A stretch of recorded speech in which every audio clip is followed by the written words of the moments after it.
Yeah, FABA, for advisors by advisors. Hosted by Evan J. Mayer, where the real ones talk business, no filters, no favors. How they structure, they practice, how they build their team. Independent route or employee machine. Talk platforms, payouts, culture and growth. What really works when you out there on the road? No canned lines, just advisors being straight.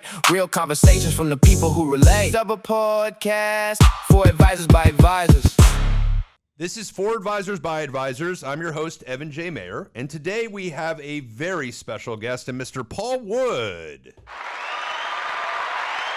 Oh, they're cheering for you, Paul. They're cheering for you. How are you, Paul? Good, man. How are you?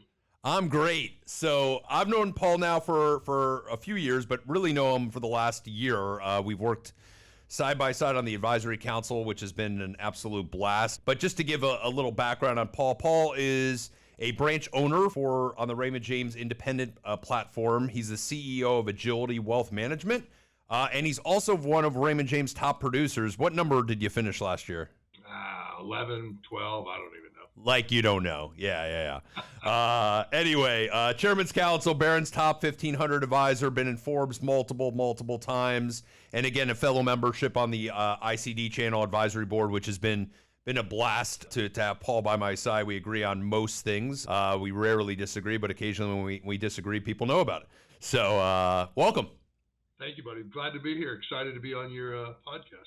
We're excited to have you. So we had your, he likes to call you, or him, your manager, Mr. Scott Brown. I'm very unfamiliar with what you're talking about. I don't have a manager. I own a big firm myself. And so he wanted to know what it was like working with him, but we'll get to that question later. Let's talk about your practice. You have a ton of growth. You're one of the largest, if not the largest. I think you're like in the top 3 largest branches in RJFS.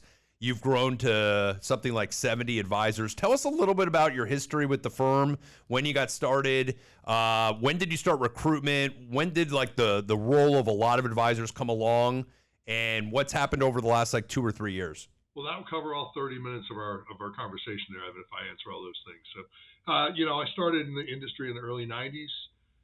Scott and I became partners. You're talking about Scott Brown, my business partner. We became partners within a year of me being in the industry.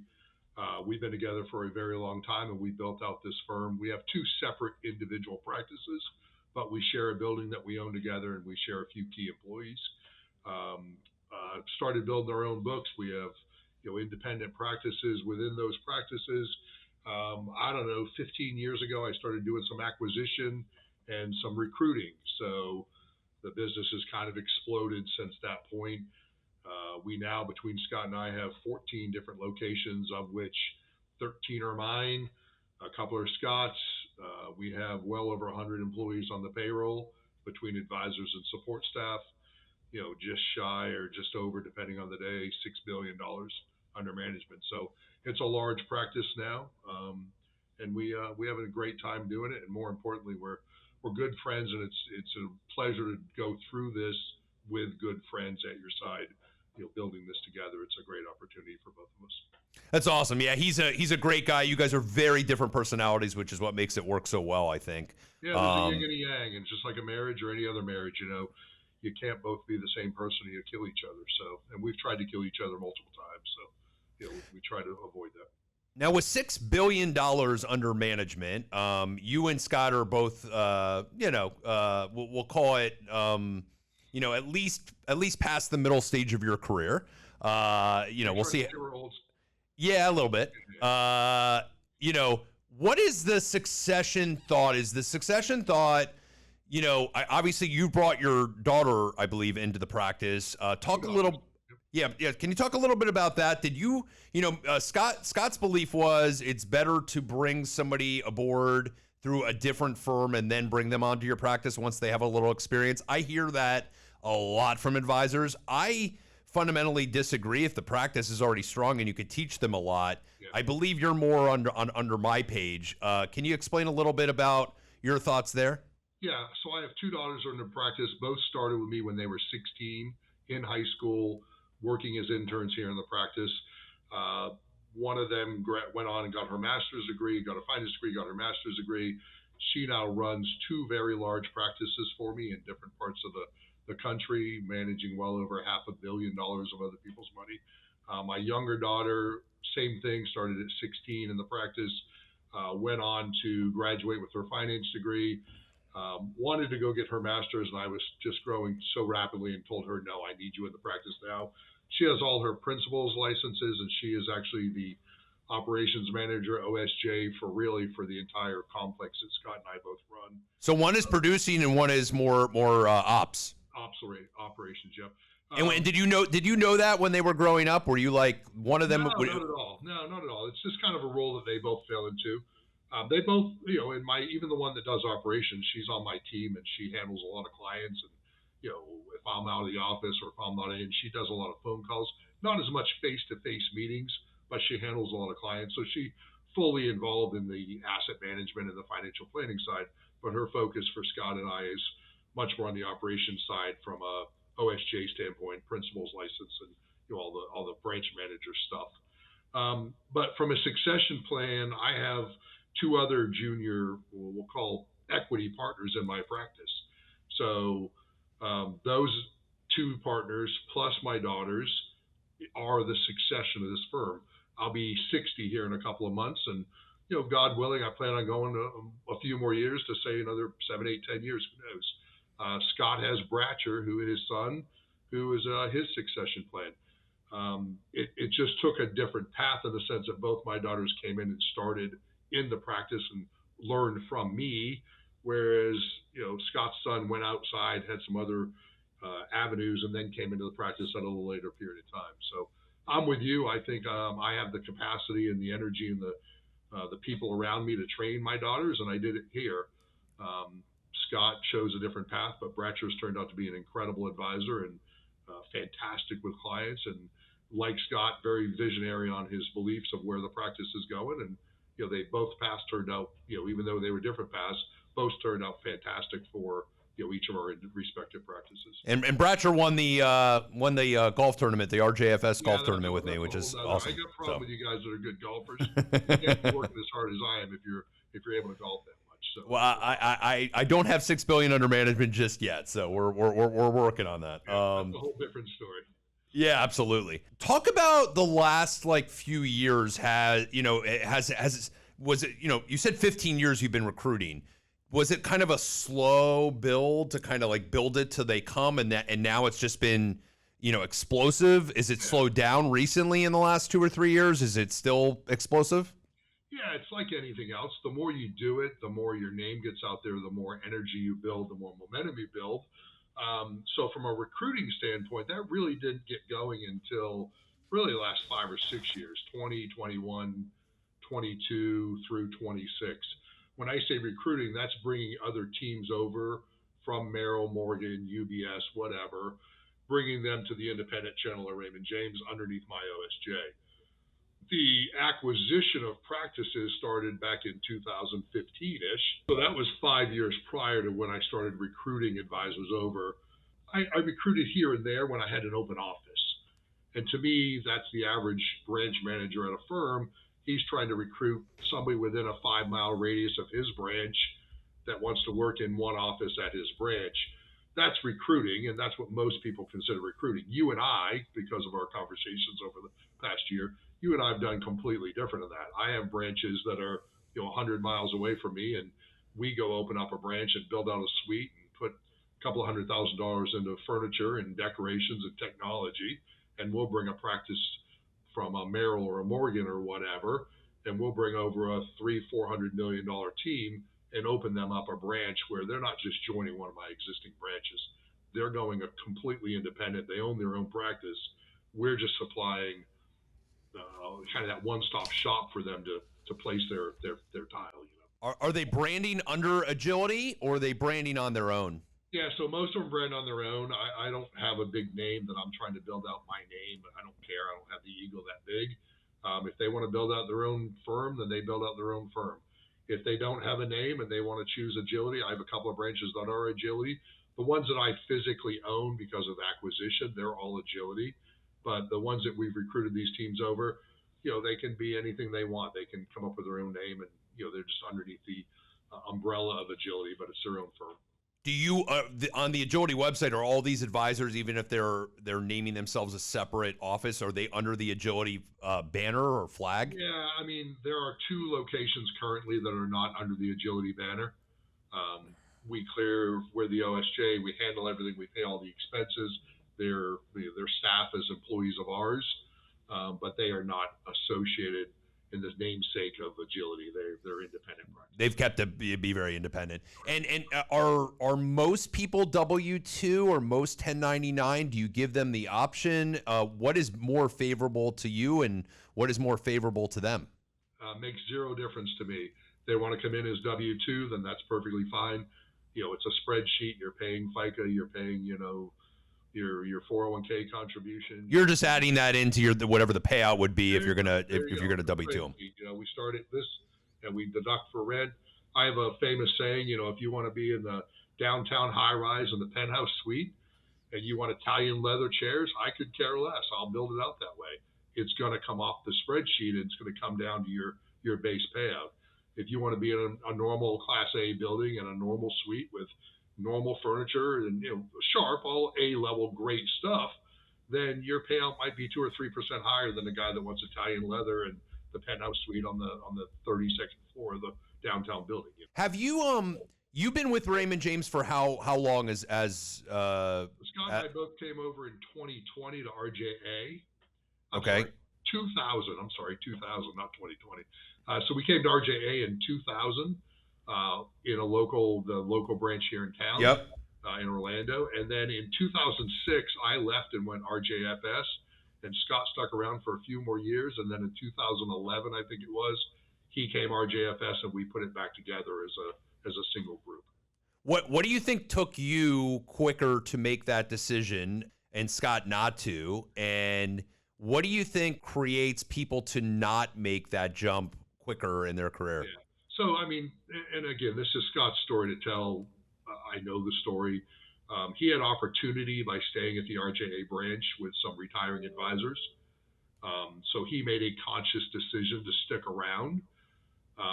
Scott is the ultimate entrepreneur, if you ask me. He's a very visionary guy that he's always meant to be independent and always meant to be an entrepreneur. But there was a strategic reason for him to stick around, which was very well known in my eyes. And then, a while before he decided to leave, we started having a conversation about putting it back together. So, it wasn't a case of he didn't see the light. I think he saw some opportunities in other areas that he decided to stick around for a little while.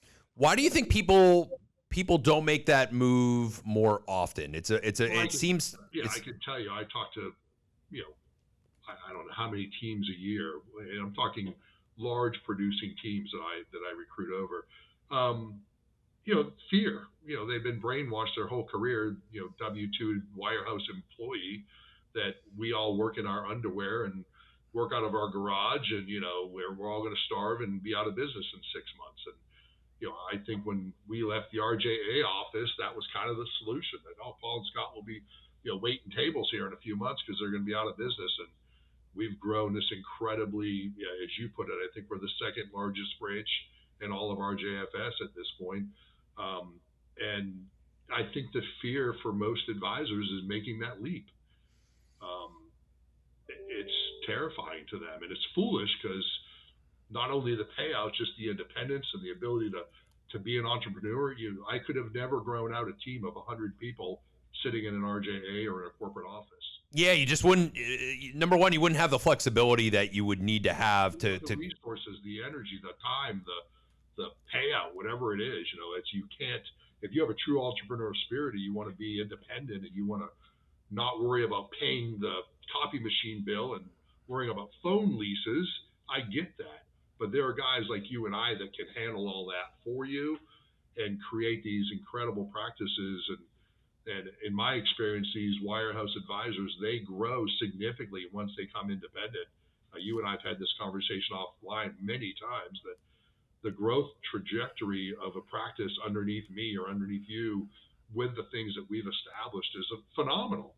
And you can talk about this stuff till you're blue in the face, and these advisors are so brainwashed that they won't listen. But I urge them to pick up the phone and call you or call me and have a conversation. And I got, 23, 24 advisors I've recruited over, and I'll give you the facts and you can talk to every one of them, So We actually, me and you discussed this a lot as far as the potential growth rate of an advisor joining an existing office versus creating their own office, and such a benefit to operate under somebody like you. You've been in the business for a long time. You've been on the independent side for a long time. You've watched businesses come in. You've probably seen some become ultra successful. You've probably seen some that didn't, and stop growing. So it's an interesting thing for them to not have that conversation. I just want to segue this into, most people. I say most. I mean, nowadays it's probably, people could start anywhere, but people either start in a bank or a wirehouse or an insurance company, eventually make their way, go independent. A lot end up going RIA, some don't. You did not. Did you ever look at going RIA? Did you ever do the math? Was it ever an interest to you, or were you always like, hey, why even make that leap? What's the point? Yeah, if you're asking at the beginning, Scott and I did not look RIA when we left RJA. We came to RJFS. We're very, very fond of RJ as a company, and that wasn't even a decision. Plus, it was, 25 years ago or 20 years ago at this point, it wasn't as popular as what you hear now. To say my phone doesn't ring, we're an extremely large branch. We've both built extremely large practices. To say our phone doesn't ring, once a month with an offer would be lying. But, we've done the math, we've done the under the hood checks, and I'm happy. And I have a great niche. We have a great niche within Raymond James. Not saying that, it's perfect, but, there are many wirehouse guys, you take Merrill guys or whatever, that are, they don't want to jump to RIA. They would rather jump to the platform that we offer, meaning my firm, where we're paying all the expenses, we're signing the lease, we're doing everything for them, and they still have 100% independence. They own their own practice, and their payout went from 40 plus to 70, without the headaches or without the SEC coming in and shutting them down, without the risk of being an RIA. So I still feel that there's a great opportunity for many advisors in the wirehouse setting, or even LPL advisors that want to come over, leave LPL because of the ridiculous growth that they've had, and join a firm like Raymond James. So I feel that I'm in the middle of a great niche, and I have a great opportunity that, you go become RI, and now you compete with some really, really, really deep pockets and some guys that are convinced that their practices are worth probably more than they really are. Yeah, and the interesting thing about that is I even just did the math, because we're pretty much 100% managed money, at least me personally, not all my advisors, and I've done the math of going RIA, and it's a difference of about 10% gross before other expenses that come into play. And so when you look at the ability to co-brand with an affiliate such as Raymond James, the ability to recruit, the ability to just the namesake alone is worth something, right? Like, completely. Yeah. But again, nobody likes compliance, and it's a pain. But their job is to keep us out of trouble, and that's worth some cost to me, whether it's a 2, 3, 4, 5%, whatever that delta is, that you would maybe get on the RIA side, not counting, like you just said, the name. And you and I both, and Scott, have the same opportunity. We have great relationships with senior management. We're large practices that are well thought of. That there's value in that to me, and I've been pretty vocal that I have zero intention of leaving. Now, somebody wants to write me a check with 20 zeros behind it, maybe I would, but that hasn't happened yet. 20 zeros would be great. Yeah, absolutely. Let's talk about private equity. There's been a lot of that M&A in our business. Companies coming in like Merchant, coming in and buying up RIAs, buying up practices. Well, I've looked at a percentage into 20% of revenue. Yeah. Well, which is what I see, and for growing advisors, it makes zero sense. And the golden carrot, or the golden, apple. Yeah, that's the liquidity event that never happens. Correct. And it keeps being promised. We're seeing that, and it's still to this day. Like, I'm on LinkedIn, and I'm still seeing advisors that are buying into this crap. Why did you not buy into this crap? So I think you summed it up a second ago when you said a growing practice. So let's just say I did this in 22 or 23 when it was, interest rates were zero. P's looking for a place to get their money. We're, I think out of our total firm of, we're 97.9% fee based. You know what I mean? So incredible recurring revenue starting January 1st, right? So private equity is looking for a place to park money. Oh, we'll buy 20% tranche. We'll do another one 2 years from now at a higher valuation. What would I have given up? Well, you can look at my revenue or my just personal production, not counting our branch revenue. In 2022, I think our branch was half of what it is now, which was still a ridiculous number, but we would have given up 20, 30, 40% of our revenue on a very, very, very large number, multiple millions, a very large number. So yeah, a growing practice, I think would make no sense to give up 20, 30% of your revenue. So really the theory is if that golden ticket was to ever happen, great. But if you're a growing practice, stay away from it, keep growing, get your valuation when you're I'm not giving up 25% of my revenue for growing the way we're growing, bringing in the net new assets we bring in, plus the firms and the assets that I'm talking to as far as acquisition and recruiting. It would have been a foolish move for Scott or I, either one of us. Surely 10 years ago, 5 years ago, and even last year. And this isn't going to stop, as we discussed. There's so much momentum in the recruiting markets and the M&A with individual. Look at me. I'm an old gray-haired guy. You know what I mean? What half the industry looks like me. They don't look like you.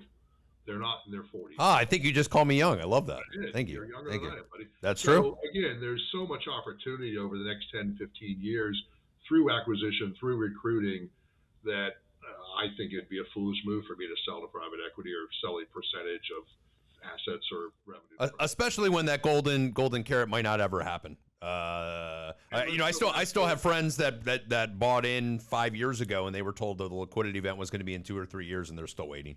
So let's face it, we're in how many year bull market run now since 2010. Yep. It hasn't happened yet. We're much closer to a couple of years of stress, if you ask me, than we are to some golden monetization event that everybody's been waiting for.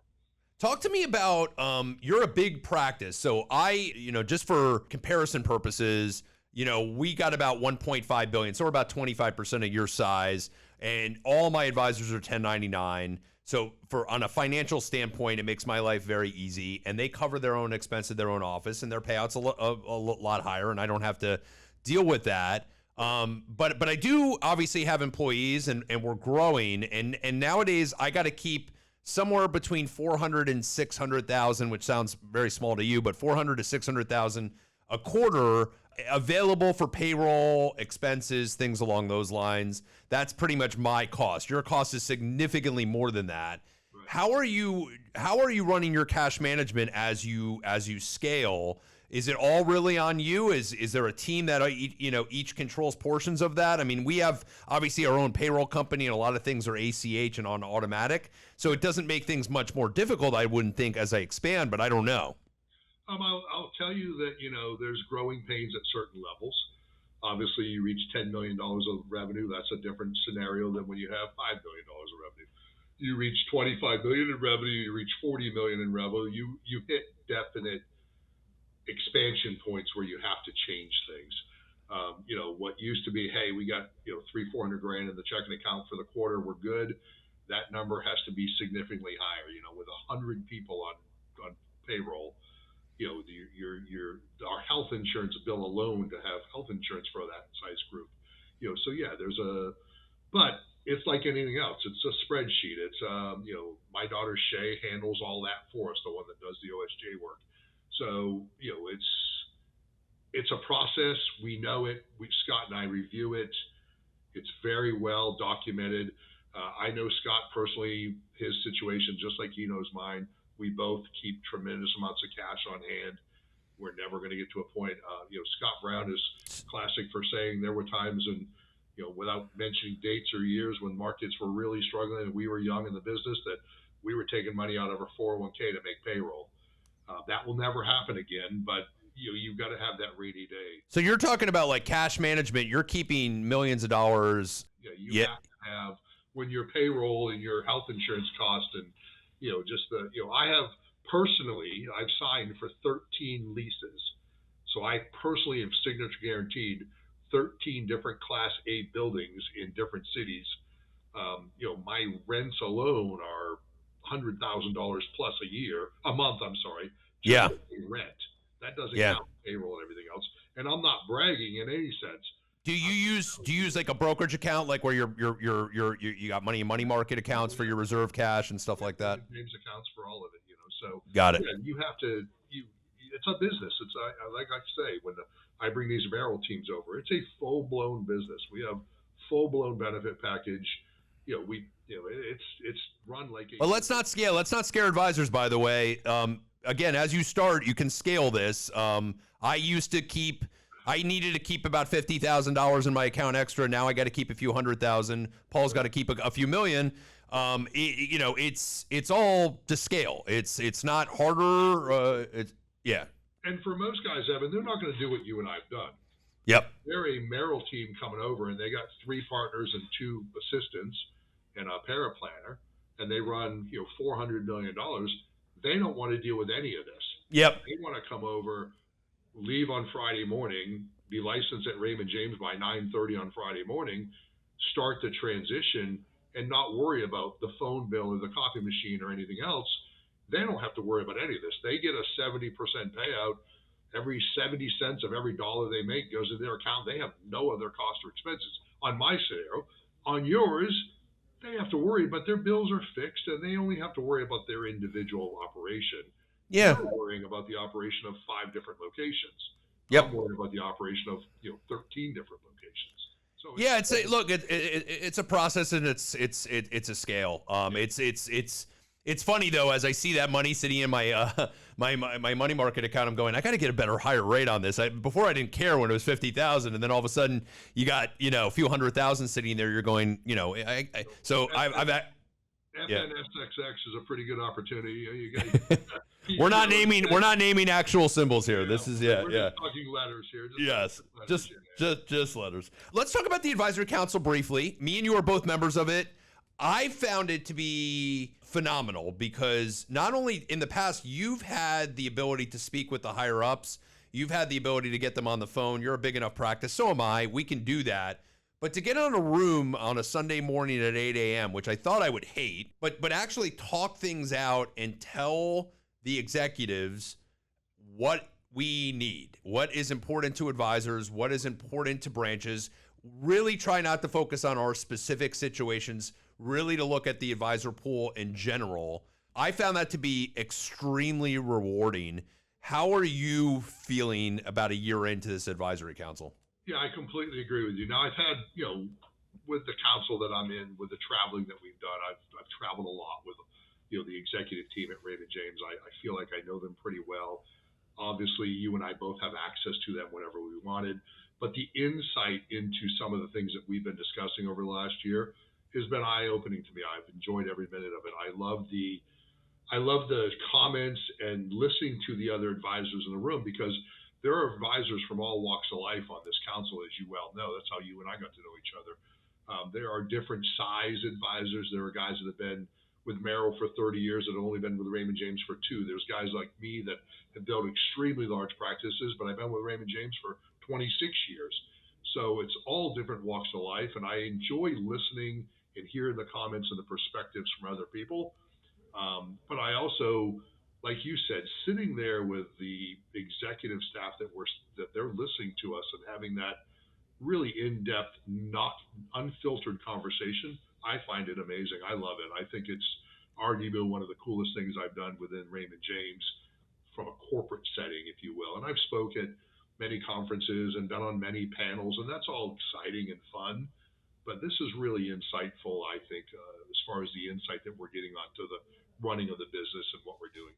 And what I love about it most too is, I've been on an advisory council at my prior firm at SunTrust, and it was more, hey, we're going to tell you the stuff that's going to scare advisors that we're going to do, and we're going to see how you react so we can decide on how we're going to explain how we're going to explain it to the advisors more or less. And this is about half of it was just open ideas. Like what do we need to do better? And that was refreshing. It wasn't for them to tell us the changes. And there is some of that. Don't get me wrong. There's changes coming next year that, they're running by us to see how the field is going to react. But literally the ability to just sit back and listen to us, I thought was phenomenal. Yeah, I think it's a great concept. When Shannon came to me, a year ago and broached the idea with me, I thought it was fantastic, and I was excited to have the opportunity to be on the council.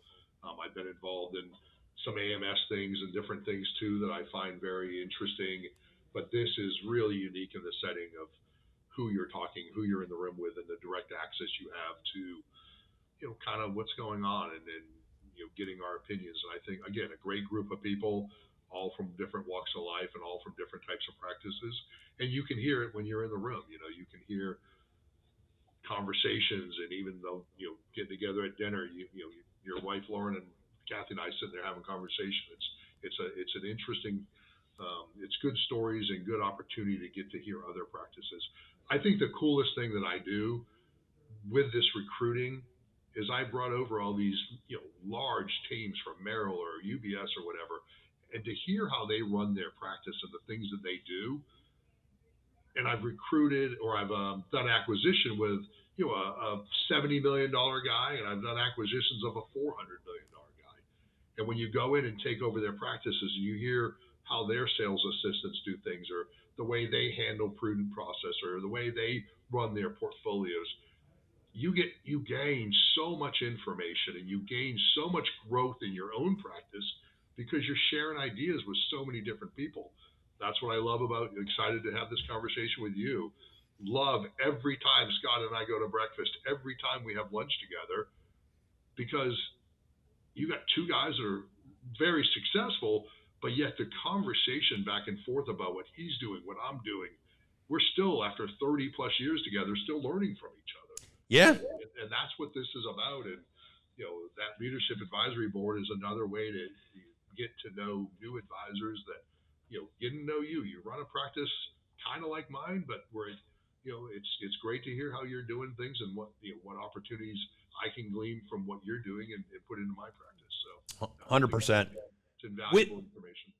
With your big team, do you schedule calls like once a month, once a week, like operational calls where your lead ops are talking? It's funny, I was so anti-conference calls when I was at the bank, because it was always about rah-rah crap. Yeah. And now I'm finding like my team kind of wants these. And so, because they're learning something. And so we try to bring like a new idea or new concept to talk about, once a month. How are you running that? Well, I'd love to tell you that I do it. We have a Monday morning, 8:30 meeting every Monday, but we don't. Yeah. I'm unfortunately, I just work. I'm not a guy that plays a lot of golf or goes fishing every day. So I have, like I said, the 4 equity partners in my practice, and I talk to them daily, virtually every day. They then run different divisions for me. The North Florida division, St. Augustine, Jacksonville, Ponte Vedra area, guy that runs Daytona, Cal area, my daughter who runs out west, and so therefore we talk all the time. The 4 of us get together and communicate a lot, but I'm not breaking it down to the $400 million Merrill team that runs their own practice and is running discretion models and running their own individual equities. We have much higher level conversations, the lead advisors there and myself, but we're not having, hey, I want to make sure everybody's talking about long-term care. Oh, no. I didn't mean that. And we don't do that either, by the way. We're doing like tomorrow we're doing one on how we're using AI with clients, and how we're using the CRM systems, because we have a lot of newer advisors, so kind of teaching them ways to do things. Like today we just found out how to block CRM note for whatever clients we want to choose in a very easy way to get those notes in the CRM system. I thought that, I can't wait for tomorrow. They're going to show me how to do it. That's exactly what we'll do. We'll send an email to all 100 plus and say, hey, we learned the AI Academy at Elevator at that Sunday morning that we talked about. that first week I got back, I'm like, hey, I want to put together anybody who wants to be involved in this AI academy. Let's go through it together. I'm 60 for God's sakes. I need to know everything I can about it. But I got 7 or 8 people, including from Scott's team, that are going to join, and that way we'll go through this together. And now 7 out of 100 is not great, but it beats the hell out of going through it yourself. So those are things that we'll do. We'll send out an email, hey, we're going to do an update on CRM, or hey, we're going to learn on PickDesk is doing this, and we want to make sure that we have everybody's aware of all what's out there. So we'll do stuff like that, but we're not, like you said, we're not doing the raw meetings every Monday morning at 8:30. Let's get on and we'll go around the room and see what everybody has going on. That would drive me crazy. I can't stand that. Yeah, absolutely. Let's talk about the goals of the company and not the goals of us as individual advisors, right? Like, that those were always the fun ones. Paul, it's been a pleasure. Advisors, if they want to get a hold of you, what's the best way to get a hold of you? agilitywealthmanagement.com. Excellent. And they can reach directly out to you. Yep. Awesome. Look Paul, forward to doing this again, buddy, and seeing you soon. yeah, man, it's been a pleasure. For those of you that have not subscribed, subscribe. It's good to know I'm not looking to make any money on this, nor do we try to, but to know who's watching is always a value add. Like I said, we were off the air for a while. Now we're back. So excited to be back on. And I did not know we did not have Paul on in prior seasons. I was sitting on a panel with him, and I'm like, yeah, we had you on. Maybe we'll have you on again. He goes, you never had me on. So I'm glad we finally got you on. Awesome. Talk to you soon. See you, buddy. Yeah, FABA for advisors by advisors. Hosted by Evan J. Mayer, where the real ones talk business, no filters, no favors. How they structure, they practice, how they build their team. Independent route or employee machine. Talk platforms, payouts, culture and growth. What really works when you out there on the road? No can lines, just advisors being straight. Real conversations from the people who relate. Double podcast for advisors by advisors.